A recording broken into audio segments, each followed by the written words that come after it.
Second race of the season. That's right, we're already finished with round 2. Welcome, everybody. Thanks for joining us again. It is episode number 6 of the BackMarkers F1 show.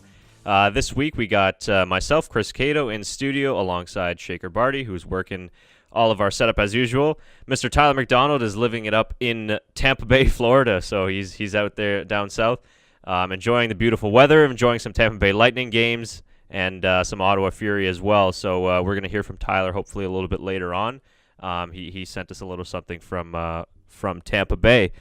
But we will continue on here reviewing the Bahrain Grand Prix, which took place at the time of this recording earlier today for us here in Canada.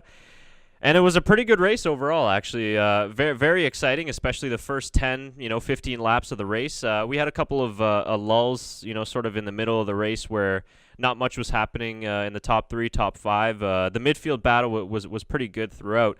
But I'd probably say drama, controversy, and action all the way through. I know you tuned in, Shaker, a little bit late. A little bit later, yeah. But the last 15 laps, man, like even it was intense. And towards even like the last final 2 laps there, oh God, he what was his name? Bottas could have just taken it. Yeah, it was close. Think so? It was close. I don't know if he could 100% could have taken it, but it was close, man. Yeah, it was very close at the end. I was getting pretty nervous because I think everybody knows I'm a Ferrari fan. Yeah. But I thought Valtteri was going to catch him for sure because even with 10 laps to go, it was. I mean, he pitted lap 18, so he was really at the end of the life of those tires. Oh, yeah. And when it got to lap 55 and there was still like 3 laps to go, I'm like, he's not going to make it. No, it was getting really tight. And even I think some of the commentators were saying, I was just like, asked them afterwards, like, if you had 1 or 2 laps, do you think you would have caught up? They're like, I don't know, like maybe, but yeah. I don't know if I really could have, if it came down to like with the tires and everything. But yeah, no, it was really tight. And we'll talk a little bit more about Bottas a little bit later on, but I made a couple notes just here of the most interesting things to me that stood out during this race, and we can start off with Toro Rosso. I mean, what a fantastic drive from Pierre Gasly, P4, with the Honda power units. Everybody knows the whole saga and the whole story about that, but just a tremendous finish for him. I mean, he qualified so well. Then there was some question about how is he going to do in the race? Can he keep up that pace in the race? And he did even better than he did in qualifying. So just hats off to the whole Toro Rosso team. And you saw just how much it meant to them. I mean, they were celebrating it like it was a world championship. It was a huge win. Yeah. It was awesome. It was good to see. A good day for Italian Formula One teams. But really, really good signs from Gasly. He's a young driver. He had a couple of races coming in last season. But with the whole off-season and the whole winter that he had, it looks like they're bringing that together. And then on the other side, they're finishing ahead of McLaren, who had the Honda messy divorce and the whole struggles with the last couple of years with that engine. So I guess pretty funny, depending on which side you're looking at. Yeah, exactly. So I don't know. There's just maybe something that Honda has been able to figure out that McLaren hasn't. It's only the second race of the season, right? McLaren had a pretty decent race as well. Both cars finishing inside the points, but really surprising. I think that's one thing that none of us saw coming. We were talking about it in our first show. We were like, I don't really know how well Honda's going to do, compared to every other car. So yeah, it was a big question, and their track record isn't good for in the hybrid era. This is their highest finishing place in the turbo hybrid era since 2014. 2014, I thought at one point they were saying something since like 2008 that this is maybe not the highest or. Well, Honda has been in the sport quite a few times. They had obviously their most successful years with Ayrton Senna and McLaren back in the late 80s and then the 90s. Mm-hmm. They came back I think early 2000s. Okay. They were known as BAR Honda. Okay. Jenson Button drove for them for a while, but they were never really sort of at that level. I think it was a lot of financial issues as well. And then they left the sport, I think, around, I want to say it was 06, 07, maybe something like that. And then, came back in 2015. Okay. With McLaren and haven't done very well since. No. But maybe that's going to change now. So Pierre Gasly finishing P4 for Toro Rosso. And a decent race by Brendan Hartley as well. But definitely the story today was Mr. Pierre Gasly for Toro Rosso. And then the next thing that we'll move on to is is the cap that you're wearing, Shaker. Red Bull Racing. Just a devastating day for both drivers. Awful. I know you were talking about before we started the podcast. You all of a sudden you look up and both Red Bull drivers are out of the race. Yeah, because I like I was saying, I watched the last, I think it was 12 laps or something, and I come in, I'm like, where is Red Bull? Yeah. It was like they're nowhere to be seen. I was like, and then I saw it afterwards, and I was like, man, that is just a bad time for both those drivers there, for the entire team, I guess. At that point, right? Yeah, Ricciardo qualified P4. Verstappen was a bit farther down the grid, but that's what was so exciting before the races. You had Lewis Hamilton in P9, Verstappen. I want to say he was P15 because of the accident that he had in qualifying, Q1. So that was the whole interesting thing, is we're going to have these top two drivers cutting through the field. Yeah. And then Verstappen, we can move on to this now. Verstappen had contact with Lewis Hamilton. Yeah. You can just pull that video up. But before we get to the video, and then Daniel Ricciardo, the other one too. Well, actually, you know what? Let's stick with Max Verstappen and Lewis Hamilton for now, because this is pretty gold. I'm sure everybody saw this in the broadcast. So just to set this up, they came together early on in the race. Max Verstappen was a little bit aggressive, kind of pushing in there. Lewis Hamilton might have turned in a little bit to him as well. I don't know. I kind of saw it just as a racing incident. Yeah. Max Verstappen is known for a guy that's just going to dive right in there. And he doesn't really care who's driving, so he is aggressive. But that's what you're going to expect with him. Yeah, exactly. But one thing that we didn't, Lewis after the race in his interviews that I saw, he's like, "Yeah, I'm gonna have to review the tape, and I won't really make a comment." And then you found this video that we're going to show to everybody here. Oh yeah, this is directly after the race finished. 8 and 10. I knew I had to stay clean.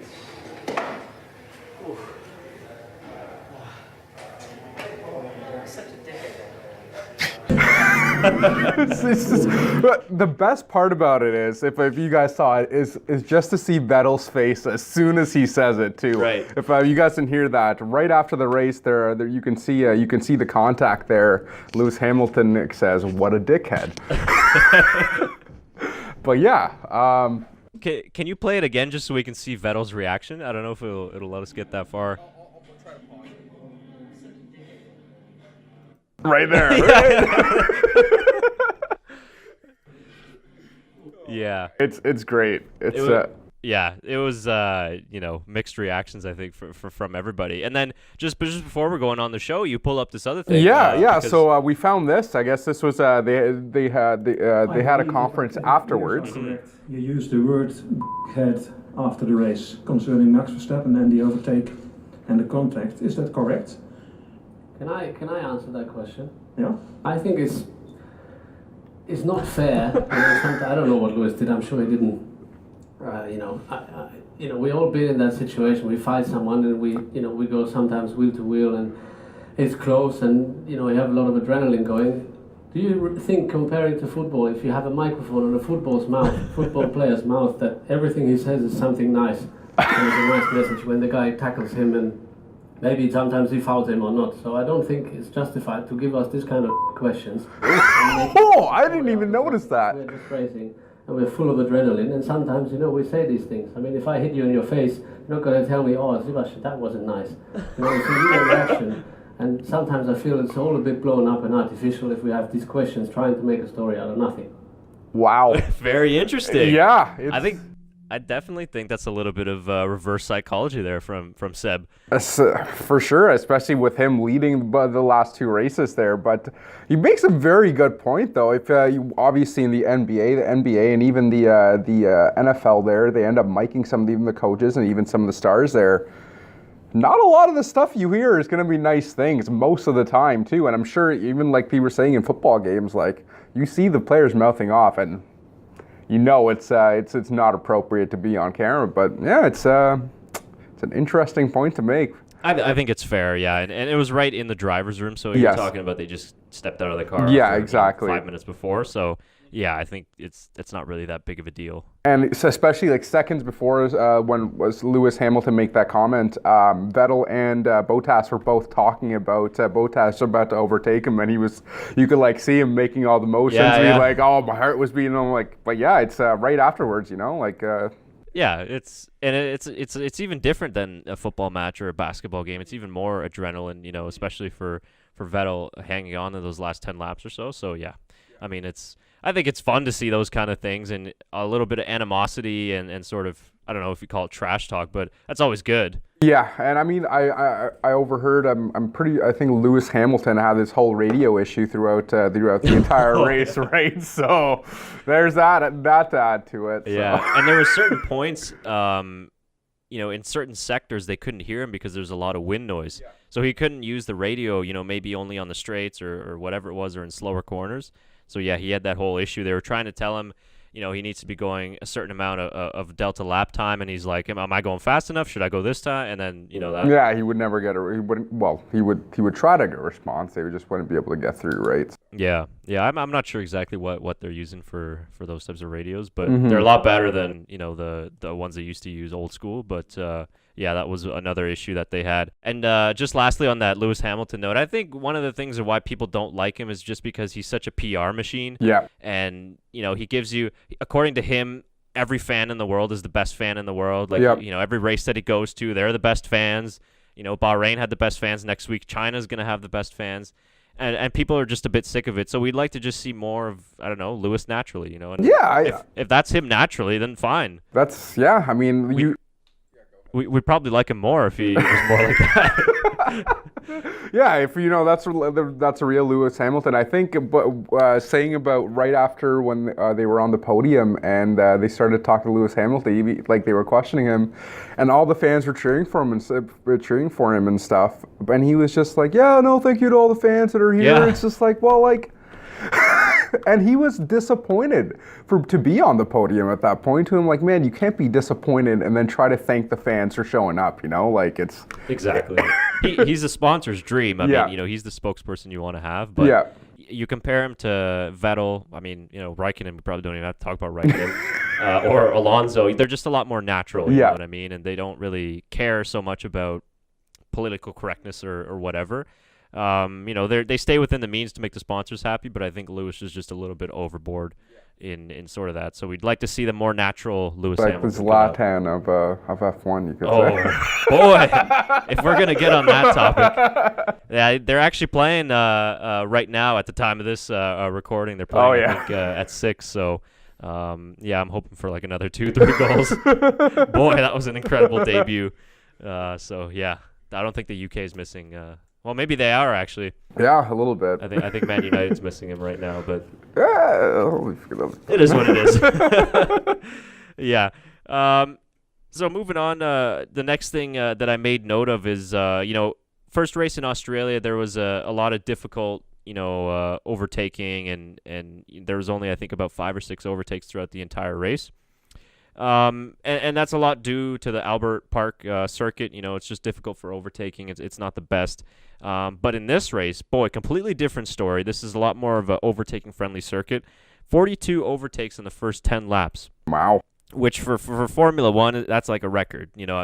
Maybe I'm not saying it, but in IndyCar or in NASCAR, there's probably about 42 overtakes per lap in most of those races. But in Formula One, that's almost a rarity to see something like that. So, if we can get more of that, but again, it all depends on what tracks they go to. Bahrain, again, it's a track that leads itself to some good overtaking. But again, positive to see. Like that first 10 laps was great. I mean, it was chaotic. You had spins, you had passes. At one point, there was like a quadruple overtake with Hamilton and Hülkenberg. I think Alonso was involved too. So really exciting. I think that's what the fans want to see in 2018, especially. And the other thing that we actually, just to wrap up on our previous point when we were talking about Red Bull, Daniel Ricciardo also had a DNF. Really, really weird situation with him. Got off to a pretty decent start, qualifying in P4. And then I want to say it was around lap 6 or 7. It was pretty early. It was after Verstappen's contact. We just saw him on the side road there, and engine's off, he's out of the car, and on board when they went to the replay, his car literally just shut off. It's like somebody just flipped the switch, and the steering wheel's all lit up, going, and then it's just black all of a sudden, and it's gone. So he had some sort of a power failure, power loss, and there was a really great tweet that somebody will scroll up. The Stuart F1 Taylor here, Ricardo's dashboard on the formation lap, saying your PC will restart in 13 minutes 28 seconds. So if you guys are just listening, there's a photo of like when your computer's about to install updates, and you've been putting off for it a while, and now it's telling you I'm gonna restart. And so that's what Ricardo's car was. And it's when you need it the most. Yeah, and maybe that's what it was. They had some sort of updates that they needed, and it's like, sorry, man, we just got to do it now. Did not restart before the race, unfortunately. So really disappointing for Daniel Ricciardo. If more of this starts to happen for him and for Red Bull, I think he's gonna really seriously rethink his contract situation. Yeah, for sure. And he said he was gonna wait. He was gonna wait till about mid-season. So. I mean, Red Bull, they're in crunch time. They needed a bounce-back race, I think, after Australia, and they had it up until, I think, today. I mean, Verstappen didn't have a good qualifying. They probably could have done a lot more in the race. They probably could have been up in the podium fighting for that as well, but it just did not work out for them. Red Bull were first in qualifying in the week beforehand, though, right? They were in one of the practice sessions. Was it just a practice session? And actually this Friday as well, I believe it was free practice 1 that Daniel Ricciardo was the fastest. So their long run pace looked really good, and that would have bode well for this race because that's what it really all came down to. A lot of teams, Mercedes planned this especially ahead of time. They wanted to just do a one-stop strategy because Lewis was farther back on the grid. And then after what happened with Kimi Räikkönen, which we'll talk about, Ferrari had to change the strategy as well and move to a one-stop. Big question, though, was they were on the one-stop on the softer tire, and, that wasn't supposed to go as long, and that's why he was struggling so much, with 10, 12 laps to go. But I think Red Bull, it would have really worked for them had they stayed in the race, those long runs. I think they would have been probably up there. And that was the question of what you were talking about with Valtteri earlier on, of whether he could have made that overtake. A lot of people were saying that Daniel Ricciardo probably would have launched himself in there at one point. He would have at least tried. So, Yeah, I'm pretty sure at one point after the race, Mercedes were saying they had to change a lot of their game plan through it, like even right at the beginning of the race for what they had what they had put out for the night beforehand. It got changed very early onto the race too. So yeah. I mean, they can do all the planning beforehand and stuff, but. So moving on to what happened with Kimi Räikkönen, I mean, obviously that's something you can never plan for. And if you guys missed it, Kimi Räikkönen was running P4 and then came into pit. And that was a strategy too, is Ferrari could have used Kimi Räikkönen to sort of help out Sebastian Vettel. Kimi was making his second stop, I believe, and 3 wheels got on. So he was changing to the super soft tire. 3 wheels got on, but the left rear never came off. So the left rear still had the old tire on. Green lights went on in the automatic pit system. Kimi went, and really unfortunately, his I believe it was the mechanic who was taking the tire off had his left leg or one of his legs that was sort of just right beside that rear tire, and Kimi went, and we actually have the clip here, and just a bit of a warning for anybody that's watching. It's a little bit a little bit graphic. Yeah, a little bit graphic. So if you guys aren't really into that, then don't. Definitely turn away. Yeah, and I think it was just right at the beginning of the video, actually, because they showed the really good camera. Oh, yeah. Yeah, there it is. It wasn't good at all. And, it happened so fast when we were watching it in real time that you knew he got hit, but you weren't really sure what happened. And I was sort of questioning, why aren't they showing that angle of the replay? And that was obviously the reason why. So the report is that he had a fractured tibula and shin bone as well. So, best wishes to that mechanic. And just a really freak accident. Yeah, hopefully a quick recovery too. That's. I don't know, man. I mean, yeah, it looks bad, man. Yeah, and you had the article pulled up. They were just Ferrari got fined 50,000 euros by the FIA for Kimi's unsafe release, which was expected. People were saying that it was around like 5,000 euros before, but yeah, they bumped that up way up to 50,000 euros. Excuse me. And this was the other interesting thing that I wanted to talk about is there seems to be a lot of pit stop issues this season. You know, week one with Haas in Australia, both cars retired just because of the cross-threading of the wheel nuts and you know, wheels falling off and having to stop the car. This is even worse. I mean, this is one thing you don't want to happen. So there, you know, it's a bit weird because Haas had sort of the same issue where in the second pit stop, the mechanic knew that the tire wasn't on properly and he was waving to not let them go, but the automatic pit system said, green light, you're good to go. And you were mentioning what Kimi said in his interview that, you know, he saw green. Yeah, saw green and he's got to go. And he's right. It's not his fault. It's not his fault. Like he's doing what he's been trained to do and what he was trained to do. When he sees a green light, he's good to go. You know, like it's unfortunate. It's very unfortunate that happened. But yeah. And that's all that you have to react to. It's the same with the 5 red lights at the start. I mean, you know, once you go, you're gone, and that it shows you how much, you know, torque and power is in a car like that. Because I mean, he wasn't going very fast, but just the acceleration to do that is pretty crazy. Yeah. But I think that there needs to be some sort of review with the automatic pit system. I mean, you know, it's a bit complicated of how it works. You know, there is some human involvement into it as well, where, you know, the people that are involved in the pit wall and then the mechanics itself, they have to check that, okay, all 4 wheels are on, the jacks then can go down and then release the driver. But there's some sort of a malfunction that's there going on, and a lot of people were asking, you know, maybe they should bring back that lollipop man, how they used to do it, you know, in the old school days and not too recently actually, where they bring the lollipop and the lollipop would be there, and if they're not ready to go, they stick it there. Once he's ready to go, they lift it and then he can go. So I don't know if that's an option as well, but it's sort of, we've been seeing it in the last 2 races. Yeah, it's definitely something that's going to have to be looked at by F1 because yeah.